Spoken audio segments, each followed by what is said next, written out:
What's up, guys? Mason the Brock Henderson here, and this is Legends of Tomorrow, Season 4, Episode 9, Lucha de Apuestas.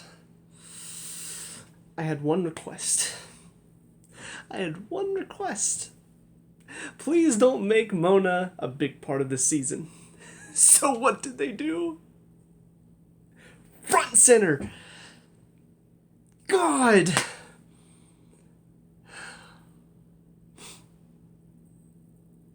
I don't get it. I don't understand. Who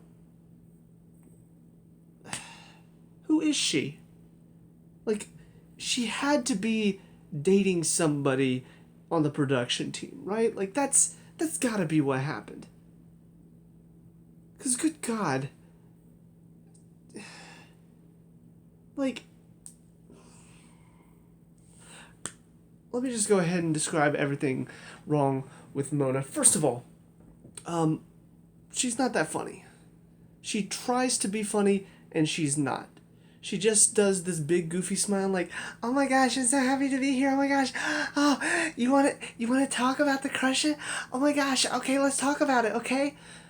That's all of her gimmick. Is just acting like that. And then, in this episode, she finally tries to do drama, and it's almost as bad as her comedy. Well, I don't understand what you mean. He's just trying to be a king. You don't understand him like I do. Could you inflect your voice a little bit, please? Like, put any emotion. It wasn't until the very end she finally put any emotion into it, and then all of a sudden it got really weird and almost dumb. But it's like just listening to her monotone voice throughout most of this episode was driving me insane. And this whole story with her and the Cope, I don't care about it. The only thing that's important is the fact that, Nate's dad is trying to kidnap to do experiments on these monsters at the order of Neron possessing Desmond. That's about the only thing that matters about this Cope. But their love story, who cares? Nobody. Like, did anybody watching this show say, you know what? I want to see more with Mona and Cope. Can we see, like, a whole episode dedicated to their love story, please? Like, isn't it just so sweet how they're like, she's a human and he's a monster, and it's like Beauty and the Beast, guys, except they actually have character and chemistry, and it's a sweet love story with a little bit of Stockholm Syndrome thrown in. This is more like, I don't know, the girl that they picked up off the street to act fell in love with a monster. That's it. Oh my God, it's the worst. It's... like, I really hoped she was just going to be maybe popping up every now and then throughout the rest of the season, if at all. Especially after she got attacked. I was like, you know what, maybe they'll just kind of, put her off to the side. Maybe they'll sideline her so she got attacked. Nope. Full episode with her. It's just the worst. And whatever happened at the end, like, it's just weird. Like, I don't know. It's like they couldn't find a reason to keep her on the team if she's just going to be, like, there. Like, there's no real reason for her to be there. So then, let's just, she's actually a monster somehow. Don't know how, can't explain why, but let's just say that's her reason for being there, and now she can stay a main part of the season because she's secretly a monster disguised as a human. I don't know. I don't care. I don't care enough to even theorize what's going on with her because I just don't care about her character or anything to do with her story. And then, to pile on top of that, let's have a BS forced conflict between Ava and Sarah in this episode for no reason other than we want them to have relationship drama. Even though Sarah's shown herself to be trustworthy all the time, she and Ava are actually, like, they're enjoying the relationship, they're having a good time, there's no problems. And then all of a sudden, this one episode, they find proof that Nate's dad tampered with the footage, which means there's something else going on. He's torturing these... And all of a sudden, she's like, who cares about these magical creatures? Like, nobody cares about this. Like, who cares if he's Seriously? Like, what was that whole episode where she and Nora and Mona were trapped to get... Nora Dark. I don't even know why for a second I thought Nora wasn't her name. But that one episode where they were trapped together, which I absolutely hated that story, but I thought the point was Ava was supposed to start seeing these monsters in a new light. And then all of a sudden, one episode, she doesn't care anymore. She doesn't care that Hank is going and taking them and torturing. That doesn't make any sense unless you want to force BS conflict. That explains why all of a sudden she doesn't care about the monsters, because why else would she and Sarah fight about this? Unless she just doesn't care about them anymore. Yeah, but, sir, what about that one episode where she does start caring about the monsters? They've probably forgotten. Like, anybody who actually watches this and is going to want to watch this for relationship drama, they probably don't even remember that whole episode, that whole arc of her character. They probably don't even care about that. Let's just focus on this episode, guys. Let's focus on the fact that Ava and Sarah are having relationship drama. Oh no, what are we gonna do? Ugh. It's frustrating because I like this show. I really do. This and The Flash have been the two that have consistently been good over these past few seasons. Like, a couple hiccups here and there, a couple of sort of boring episodes, but they've not been bad. This was bad. Mona is a bad character. Ava and Sarah's relationship drama here is just bad. It's borderline Olicity drama. The only thing that this episode had going for it was, one, the fight scene at the end was hilarious, so at least they still did make me laugh at some point.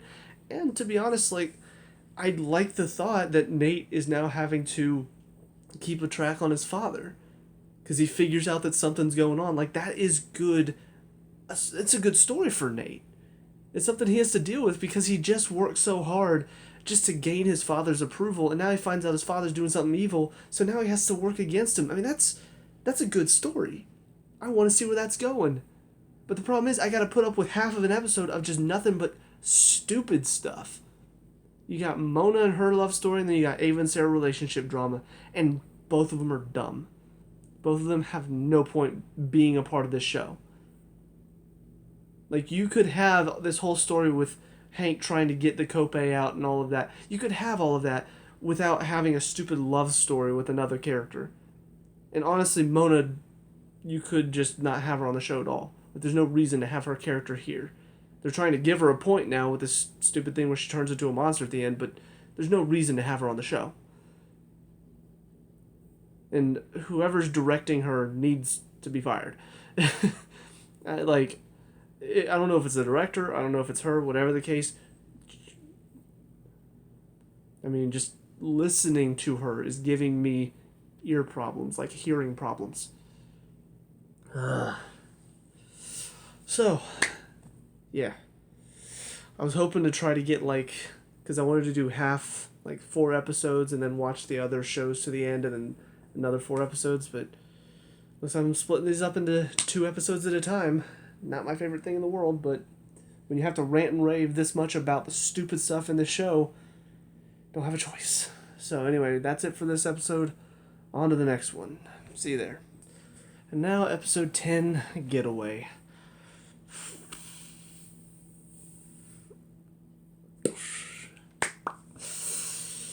Yeah. Feel a migraine coming on. I mean, what does she have to do? What does she have to do for people to finally be like, you know what? Maybe it's dangerous to have you on the team.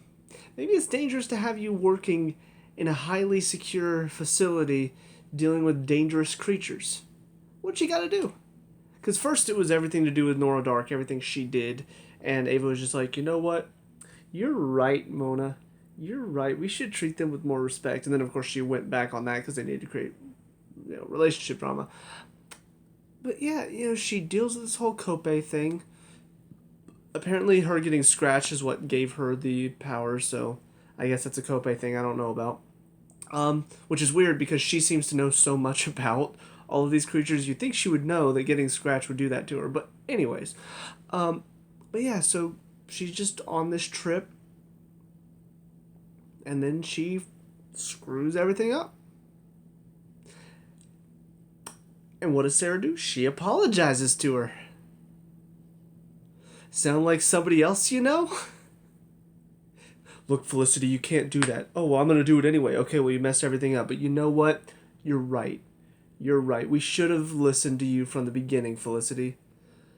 Like, she's Felicity 2.0, because at least Felicity can act. She can't. So actually, is that 2.0? I guess it's 2.0 in the sense that, like, on a scale of being annoying, you know, it's like a second version of Felicity. But yeah, she screws everything up and somehow gets away with it and then still continues to be on the team.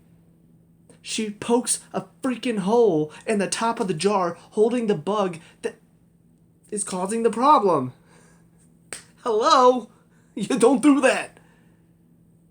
Oh my god, it's ridiculous. And then she lies about being the Cope for so long. She lies about what happened with the Cope to that one agent. And she lies. But then at the end of it, Sarah's the one who was in the wrong. Sarah's the one who wasn't there for her. She's the one that treated her wrong. What? Hello? Oh my god, it's just so bad. She's so bad. Like, I need to know. I need to know what writer decided to come in. Like, they probably brought this writer over from either Arrow or Supergirl. Like, they were writing for that show, and they're like, you know what, we've had enough crap. You can go over to Legends of Tomorrow. And then they brought this writer over for this season. They're like, I'm going to write all about this character named Mona. And then just, yeah, there it is. I got it, guys. I got it. This is all Mona. Like, that's pretty much what it feels like. Oh, my God. So, yeah, that was annoying. Not to say that this episode didn't have its good points, because everything to do with the truth bug, I mean, it was funny. I did enjoy that. The references to, like, these trip movies, I mean, thought was hilarious. There were a couple cringeworthy jokes. Definitely the most cringeworthy one that I can remember is whenever they're putting Nixon in the closet, and then, of course, Constantine, let's put this dick in a box. I'm like, oh my god. Oh, that's a joke that stupid internet people can make, and, you know, we just sometimes... But to make it on a show... And by the way, while I'm on the topic of Nixon, I get what they were going for, but I don't know.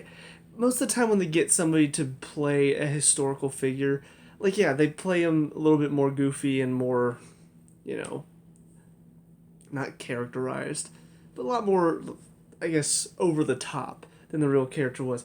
But this one, even for over the top, this Nixon actor seemed way over the top. Like, he's always doing this, and in every scene, he's just, like, even when they're not talking to him, he's just doing this, and then he's just talking like this the whole time. And like, it's like what you would expect a comedian imitating Nixon to do. Just like, I get the fact you want to make him over the top, but could you at least try to make him seem a little bit more realistic, a little bit less of a parody of Nixon? Because that's the thing, like, I get the fact you want to make jokes about it, but even for parody's sake, that was a little ridiculous. Although I did like the scene at the end where he's like, you know, spending time with all of you today, I've realized the error of my ways. Maybe I should be a good leader. Like, nope, we need you to be crooked, and then wipe his memory. I like that scene because it was pretty funny. But yeah, you know, just the stuff with the traveling and all of that, there were some good jokes involved. I love the we forgot Charlie line. That cracked me up. And then everything to do with Nate and his father, I mean, pretty interesting. I wasn't sure if Hank was going to make it after the end of this episode, and then sure enough, he ends up getting killed by Neron. I'm not a big fan of the fact that they decided to make Nora look like the guilty party. Like, how many times have we seen this before, where wrong place, wrong time, standing over a dead body, oh, Nora did it. Of course they're going to do this, because, you know, Ray loves Nora, and so he's going to try to be there for her. He's going to be like, no, Nora wouldn't do something like this, but then everybody else is going to say, no, Nora definitely did it. And I don't want to have to go through this story again. I feel like I've seen it so many times. But yeah, I liked all the stuff with Nate and his father though, and I'm a little sad that they decided to just kill him off in this episode because I felt like there was more to be explored there. You know, the story between him and his dad was pretty interesting. Because what would it be like if you finally got to connect with that father figure that you never did, but then you find out he's actually an evil dude? Like that was an interesting story. I thought they were going to tackle more of, but then by the end of this episode, because of the truth bug, he spills all of his feelings out, and then his dad realizes the error of his ways and tries to back out of his deal, which of course gets him killed. I'm just like, I don't know. It feels like that was a wasted opportunity for a real interesting story that you could have spent more time on instead of some other storylines. But yeah, also I thought I guess, seeing Nora's reaction to feeling this, or I guess sensing the presence of Neron, which I'm a little curious why he didn't seem to sense her presence, or maybe he did, and I just didn't realize it. But yeah, like seeing her reaction, clearly this guy is a bad guy. If even Nora's like, oh god, like I need to get out of here. So yeah, it's just I'm disappointed. I really am, because I love Legends of Tomorrow. It's been one of my favorite shows to watch just because of how fun and goofy it can be. But even with all that fun and goofiness, it took its time to make sense. It took its time to have the moments where we could take it seriously. And on top of that, it was never goofy in a sense where it was cringy. You know, like that type of goofy nature where it's just like, oh, she's so goofy, guys. Oh no. And on top of that, the actors were good for the most part. Now there's Mona. So anyways, with that being said, that's it for these 2 episodes. I don't want to watch more, but I have to. So anyway, let me know what you guys think down in the comment section below. What were your thoughts on these 2 episodes? Let me know. We can talk about, discuss all that good stuff. Leave a like and subscribe. Future Legends of Tomorrow reviews, and I'll see you guys in the next one. Peace out.